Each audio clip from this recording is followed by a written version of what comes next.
What's up, y'all? I'm Murren and I'm Modman. Today we're gonna talk about more modding, of course, since that is the purpose of the series.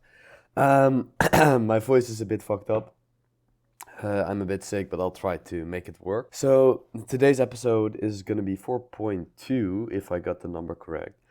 And basically, we're gonna talk about what happens after you've modeled your entire character. So you've done the clothes, maybe some other decorations, whatever, and it's time to actually put it in game. I'm gonna talk about a few different things. First off, I'm gonna talk about UVs and how to, well, mess with them basically. UV maps are a bit weird sometimes, but getting the hang of it is a matter of practice. I'm gonna talk about vertex colors, which is something that most people don't even realize exist, and light maps, which of course is kinda messy for most people. I'm gonna touch a bit on normal maps and on the whole process of joining a mod together into a working exportable thing. So let's get right into it. So in here I have something very simple. This was created during the live lesson I had a few weeks ago. But basically I'm gonna talk about how we put these clothes that we made, this little emblem, and the body itself. I of course deleted what's covered by the clothes. How we're gonna put that into Genshin. And first off, UVs.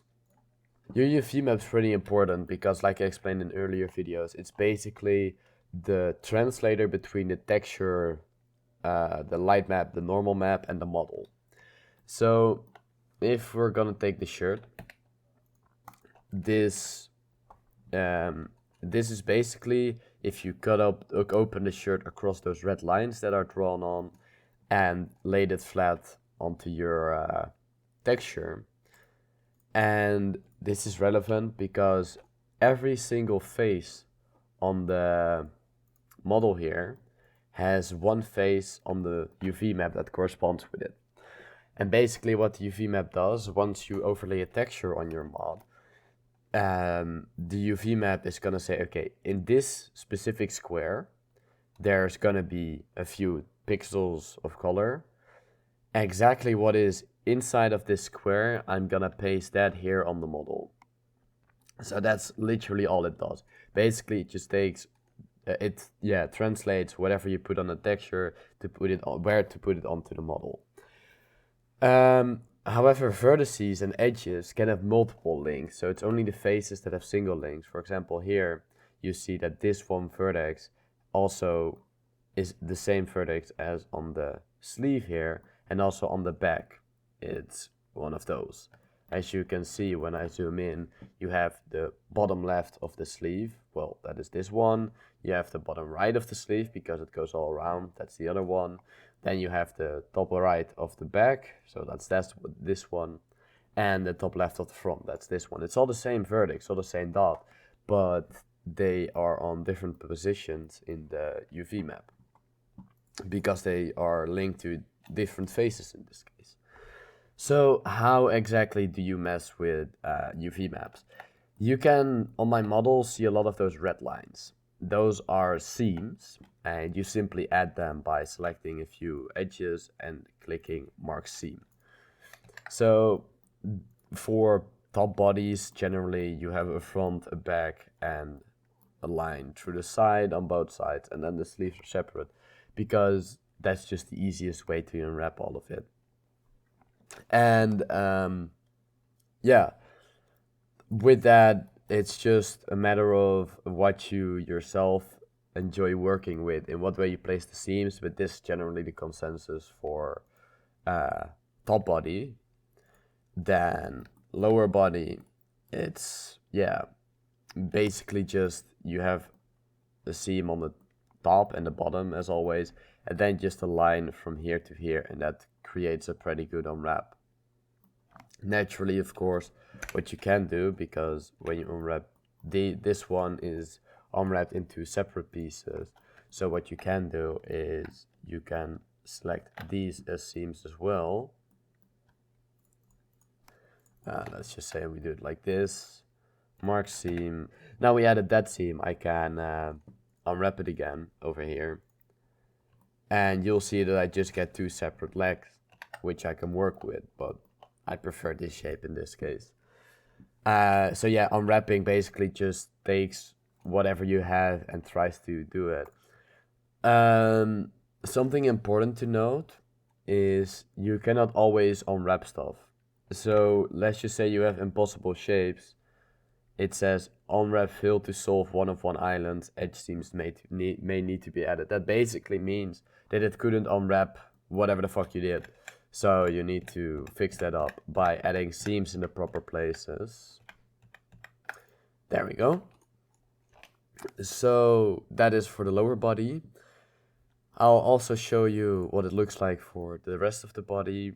Generally, it's a seam around the neck here. It's these arms is just a circle here, and a line on the underside. And then the hands are basically just a vertical line across the median so that you get the palm and the, whatever this is called, the top. As for the feet, a circle around the ankles, usually a line at the back or the side of the ankle. And then basically the same as with the hands, one line on the median that separates the bottom and the top of the feet. And that generates pretty okay UVs in my opinion. But of course, if you want to have it differently for your specific case, then you can always do it differently. Who am I to tell you what to do? In UV editing, you have a lot of stuff that you can do to make your UVs tidier. So first off, if you hold Control and you select multiple objects, you can look at all the UVs. So now I can see all the UVs, and if I have more objects, those too. So I can see if there's any space left and if I can make this bigger, which I can in this case. A second thing is you have UV sync selection and normal. It's these 2 arrows in the top. If you have sync selection, it will show all the vertices of the showed objects in the edit mode. And it will basically, when you select something on the UV map, it will also select it on the body and vice versa. However, in normal mode, it only shows on the UV map whatever you have selected. It's pretty useful to switch between those. So, for example, I want to quadrify the back. Quadrifying is a process where basically you make the entire UV map squares instead of those like shifted things. But if I am in synced selection and I try to do that, then every time I try to select those edges, it also selects those, and I can't really move them around. So what I can do is in synced selection, I just take the back and then I unselect the rest, and now I can move these vertices individually without also editing whatever is hidden. As for quadrifying a mesh, it's pretty simple. You take one face. You're gonna I choose this one. I'm gonna align the top and bottom horizontally and the sides vertically so that I get a perfect rectangle with 90-degree angles. Then I'm gonna select the whole shape, and then I want this little dot to be orange, so it's actually selected, this face, but it should also be white, so it is the active face. That has to be the one you just made like straight, because then you can do follow active quads, and it basically just turns your entire UV into a quad. It had some trouble here because those are 2 triangles. It will generally ignore that, but yeah, it's better to have as many quads either way. So that is something that can be very useful if you want to, for example, have a lot of straight lines in your model, but your UV map looks like this, and trying to like follow those lines gets a mess. So quadrifying it can really help you in making your life easier in a lot of ways. You don't have to quadrify everything. It kind of depends on what your goal is.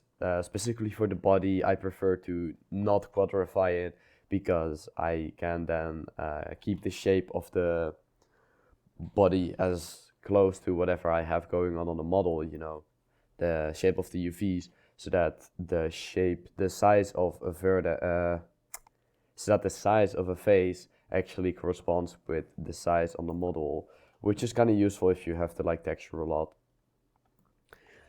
So that is UVs. Generally, it's the same as most editing. You have the move tool, white circle to move everything, and you can move along two separate axes. Rotate is simply rotate. Then scale is scale uniformly or scale along one axis. And then you have this mode, which basically combines all of them. Move on the cross, rotate with the little handle, resize. It will usually scale uniformly, but you can also scale individual sides. Pretty useful. Another thing is ripping. Let's just say you have two faces here and you want to rip them. Select the vertex and move it away, and suddenly this vertex has split. Pretty useful if you have a little too much going on one place in your UV map, and the rest of it is, yeah, not really relevant. If you're gonna work with UVs a lot like me, I really recommend getting a plugin that helps you with it. I myself still want to get Zen UV, but it's a bit expensive, so I'm trying to look for an alternative. But like good add-ons and good plugins can do so much work for you. So just make sure that if you're doing something a lot, check if there's an add-on for it, because that may make your life a whole lot easier. So I'm just gonna realign these UVs real quick, because of course the bigger you make the UVs, the higher the resolution of the texture on them will be.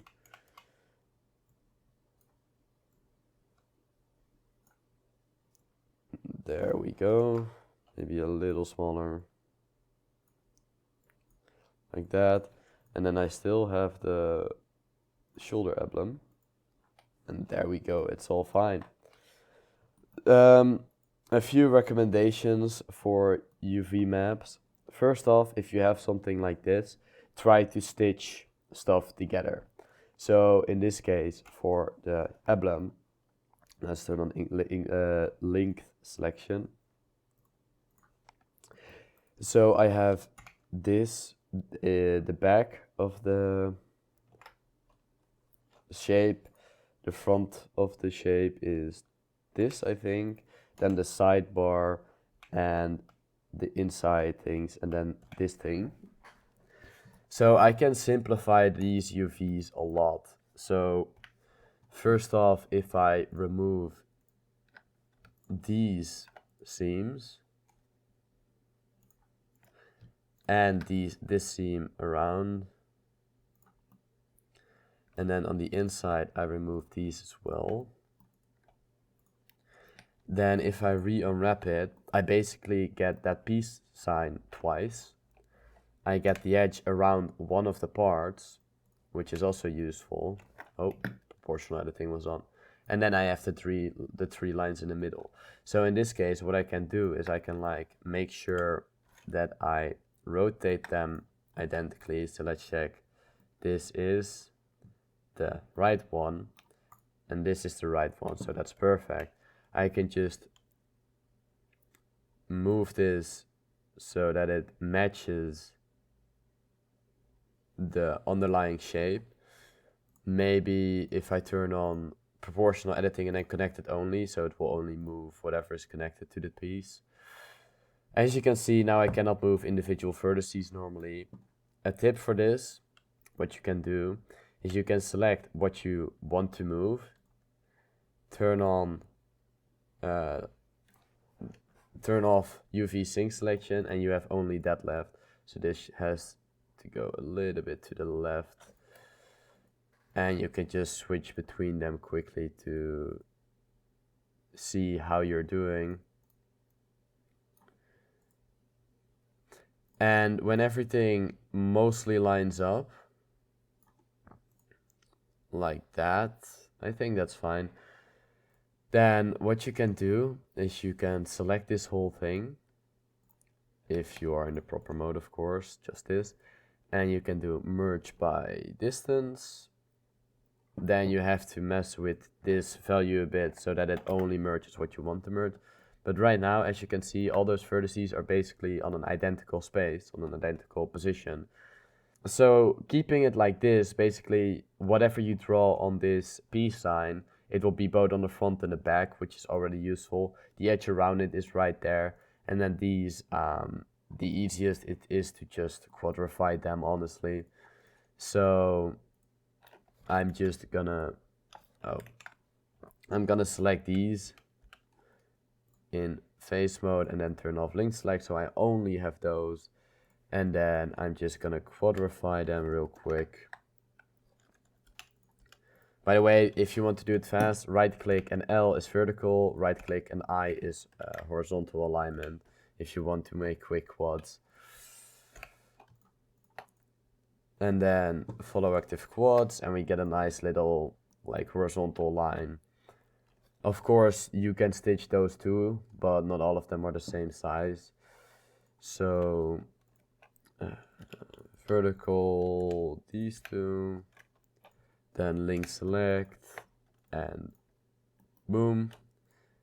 I think what I can try to do, this is the bottom one, and this is the bottom one. I can stitch those two together. That's definitely, or is the geometry not aligning? No, it's perfectly mirrored, right? 1, 2, 3, 4, 5, 6, 1, 2, 3, 4, 5, 6. Cool, I can stitch this one and this one together. So for this one, I'm first gonna rotate it a bit because it's on a weird position. And let's go back into normal select. Let's align these and then link select like that. These two almost match up perfectly, so that's really useful. I can then merge these by distance. So now I have these two very simple straight lines. I can move these over here. I can make this smaller, and that is basically how you want UVs of stuff like this to look. Let's see if it all, okay, it overlaps. That is a problem, so let's fix that. There we go. And now we have the UVs fixed, and texturing is of course something that comes later, but I'm not gonna show that here. That is for a different video. So yeah, we did the UVs, and I think it's time to go on to the next topic, which is vertex colors. Vertex colors are a curious topic. It's that one color attribute that if you've ever made a mod, you've always seen this one, but it's not very obvious what they actually do. So let's go into vertex paint mode. And this shirt is currently on a color of full red, half green, half blue, and half alpha. So all of these channels, it's like linear, they have a different function, because if I remove this attribute and add a new one, always face color, corner byte color for Genshin, always the name in capitals color. So in RGB, you can set a few values. So the red channel is kind of like the lightmap green channel. Usually you can just leave that on 1 because the lightmap green channel will be multiplied with the vertex color red channel. So just leaving that on 1 will make your lightmap behave normally instead of weird. Then you have the green channel. The default is 0.5 because in the shading engine this is always multiplied by 2. So generally if you put it on 1, it's 2, and if you put it on 0.5, it's 1. This is the shadow ramp width. So basically if you have like in Genshin shading I don't have the shader here, that's a shame. Basically, in Genshin shading, if you have shadows, then the distance, I'll try to show it in game, like over here on this leg, you have like a short gradient from full shadow to full light. The like size of that gradient, how long it takes to go from full shadow to full light, is stored in the green channel. The default is just 0.5, but if you want very sharp shadows or very dragged out shadows, then you can of course change it to 1 or to 0. Then we have the blue channel, and the blue channel is the depth index for the outline. So it's basically if you have multiple objects with outlines behind each other, which outline is drawn first, if I remember correctly. The visual effect of this is like minimal in my experience, so I usually just leave it alone. Just put it on 0.5 and you're good. For the alpha, this is a very important one. This actually controls the thickness of the outlines. So around the body, you of course have like those generated outlines that cover the outside of the body. The stronger the alpha value of this color is, the thicker the outlines are. So if you have very, very thick outlines, you can fix that by changing this alpha value. On 0, you don't have any outlines at all. That often happens on weapons. The default for characters is 0.5, but of course it depends on what exactly is on the model. Like usually separate parts have like slightly different vertex colors, but like 1.5, 0.5, 0.5, or technically 0.502 if you want to be precise, not that it really matters. These are basically the default values for in Genshin. But now you know what the actual colors tool, I'll put it in the description as well, a little cheat sheet so that you have a little more knowledge about how to use them in case you do want to. So yeah, they're pretty simple. You can also paint them, but it usually will mess up your alpha channel. What you also can do is, if I can get my information tab to exist again. Okay, there we go, I fixed it. So I have a couple of these here, but in Vertex Paint, you have VCM, Vertex Color Master. I like it a lot. You also have Leo Tools, I think, which has more functions, but I prefer this one. Basically, what you can do is you can isolate specific channels and paint them on onto the body, and it will manipulate the original layer by creating a new layer with data. It will merge that back in and manipulate it properly. You can also fill with values. You have separate tools. You can fill it completely, invert the values, blur, that kind of stuff. You can also, if you want to, go to just the alpha layer, and then basically this value is going to be the alpha. You can put it on 0.5 and fill the entire thing with only the alpha. So, or here with like 0.5 if you use this fill button. That is basically very useful if you want to manipulate the entirety of the thing without painting it. So yeah, once again, add-ons and tools and scripts, use them if they exist, because they can make it so much easier. So once that is done, we have only one thing left, and that is the light map. So once again, the light map has a bit of a vertex color type thing in how it works. As in, you have the 4 channels, red, green, blue, and alpha, and they all have their own function. So let me open a light map real quick. So you have a few channels you can look at.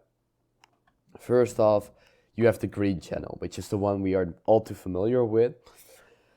And green is basically the lighting intensity. So if you have your, like here you can see the channels, if your green slider is on all the way on 0, you basically have permanent shadows. And if it's on 255 or 1, if you're looking at linear values, then it's permanent lighting. Generally, for one is only used for the eyes and for nothing else, while 0.5, so 127 in the 16-bit basis, 127 is like the max value you should put it on. That's like the maximum for stuff that is not supposed to glow. It's generally somewhere in this range that you'll be working with. Of course, you can be easy and you throw 1.70 over your entire light map, but I think you can put a little more effort into that. As you can see, if you have details on the body, you can put lines on that, black lines, so that there's no lighting on that to accentuate the details more. Like trying to just make use of the tools that you're getting. So we have another value. As you can see, there's a lot going on here. Pink is practically full, half full, as you can see. So you have the red and blue channels too, next to the green one. The red channel is metallic shading. So the more red something will be, the more on the light map, the more metallic it will look. And it's like full will be very, very smooth, and empty will be like rough, so skin or like standard fabric. But if you, for example, have latex or leather or whatever, usually that glows, so you can put a bit of red in there. The blue channel is gloss, and basically it's inverted roughness. So also that one runs from 0 to full. Full gloss means that it has a lot of lighting reflection, almost like a mirror, and none has almost none. Pretty straightforward. So you can play with the red and blue a bit to achieve something that you want, because you can create very interesting details on your mod like this. As you can see, most of the metal stuff I have is like pink. Most of the clothing is green, and some details are orange. Orange is like no gloss at all, but full metallicness. So yeah, to check in Blender what your light map is kind of gonna look like, what you can do is you can go into your shading tab, in this case for the shirt. Of course, I forgot that I have a Genshin shader set up, but we can create a new material, and basically the values are here as well. So here you have metallic, and basically metallic is just the red value on the light map. Then specular is kind of the green value, not really, but pretty much. So as you can see, when I put it to 0, there's not that much lighting. When I put it to 1, there is. But yeah, there's not really a mimic for green, I think, in basic BSDF shading. And as for gloss, over here you have seen roughness. Basically, if roughness is on 1, then your blue channel is on 0, and the other way around. So you can play with that a bit to see, this is like pink, basically. And then this is more of an orange.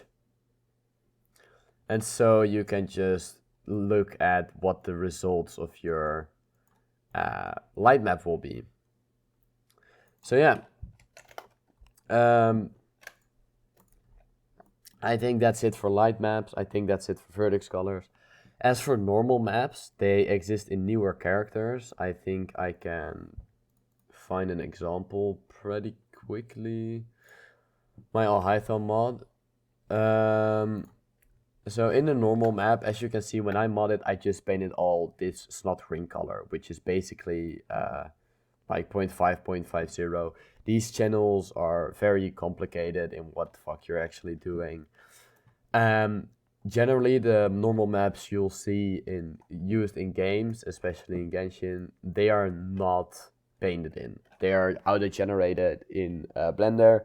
So if you know how to do that, you can generate your own normal maps, but I recommend just if you have your own stuff in it, painting it snot green or keeping whatever you didn't edit and what you did edit, putting that in snot green, because it will create weird lines on your model otherwise. Normal maps are like a tool to simulate depth in a model without actually adding more vertices to create that depth. So it's like more details for less modeling. They can be very useful, but yeah, unless you really know what you're doing, it's just way too much of a hassle to work with. So I myself generally don't bother, and I haven't seen any other modder actually doing that. But, you know, maybe someone wants to. So that's it for normal maps. Just paint it full, this not green color if you think that's, if you don't want to fuck with them either. And that's it. So to put this in game, where's my blender? Here. To put this in game, generally you gotta apply all your modifiers. But a quick way to do that is by selecting all the objects that have modifiers and just convert to mesh. Then all the modifiers are directly applied. Of course you need to weight it, but since I'm not gonna spend a lot of time weighting it right now, I'm just gonna open this one because it's already weighted for me. Another thing, what I usually do is here, of course, I've already done it. Take the original dump of the character, duplicate all of it to here, then you can hide the original dump again. For these, let's call these the body, the dress, the head. Let's just say these are all objects that you want to merge into the original model. Sometimes they have certain properties that you need to keep, but it's way too much hassle to do that manually. So you can create a duplicate of those original objects. You can go into modeling, and for all of these objects, you delete all the vertices. Oh, I don't know what happened there. And nowadays, these are pretty much empty objects, but they have the vertex groups and the UV map names. Yeah. They have the UV map names, the vertex groups, some geometry data, maybe custom properties, whatever, so that all of that is still in the model and you don't have to add that yourself. Then just rename it to character, body, etc. I'll hide on body, I'll hide on dress, and I'll hide on head. And what's useful in that is that then during modeling, you can delete all the vertex groups that you don't need, because they can create a huge list. While, for example, for a t-shirt or for like this thing, this emblem, you generally need like 5 vertex group max. Usually it's like 1 or 2. So if you can delete all the others, then it's a lot more tiddy for you to actually know what you're doing. Then when you join them into the original object, all those vertex groups are still there. So all those vertex groups that you deleted will still be there. They will just be empty. But the order of the vertex groups is very important, of course. So, what do you mean no vertex? Oh yeah, wait, this one was also empty. So that's fine. And then this one, join it in. And then I have body, dress, and head, and I can just export that into the game. And then it's pretty much done. You just need to join everything together. What's also useful about joining it into the original stuff is that these bodies also have... why are we in VRM? Thank you. They have a rotation applied to them. So generally the objects are supposed to look like that. So if you join them into that, then whatever transforms you had on the original stuff is already fixed for you, and you don't have to manually start fixing that. Pretty useful to just do that. I personally find it easy to just merge it into a duplicate. No hassle with custom properties either. Then the standard stuff, export it, put the texture file in, etc. I think you guys are smart enough to figure that out yourselves based on the older videos. And then if we go into the character screen and we go to Alhaitham, he's there. Insane. So there's one last thing I want to touch on, and that is often made mistakes. So the first one, if you have a lot of like weird lines that go from the arms into the body, or from like a specific point, if it happens on like the fingers or the toes or like a very far away thing, it might be just the vertex limit. Then you just have to switch to a different character, teleport away, and reload the character again, and it should be fixed. It's just an error that happens on first load sometimes. If a whole part of the body, like for example his entire lower arm, just dips into his body and doesn't move, then it probably isn't weighted, and if it is, then it's weighted to the wrong vertex group, because that means that it doesn't have any direction of where to go, so it just collapses into the body. The same happens, no wait, that's wrong, I'm sorry. So yeah, if you see collapsing vertices, that's just a vertex limit issue. As for this green reflection, it's a bug where, well, not really a bug, but a thing where the normal map gets reflected instead of the texture. There's this script called AGMG shader fix or reflection fix or something. I'll put a link to it in the description. Just run that on your mods folder and it's all good. So then it actually displays the color of the character itself like it's supposed to here. Another often made mistake is... what else? No, I think I'm done here. If there's any other questions or suggestions for newer videos or whatever, please put them in the comments. Please subscribe, I still want the content creator role. And see you around.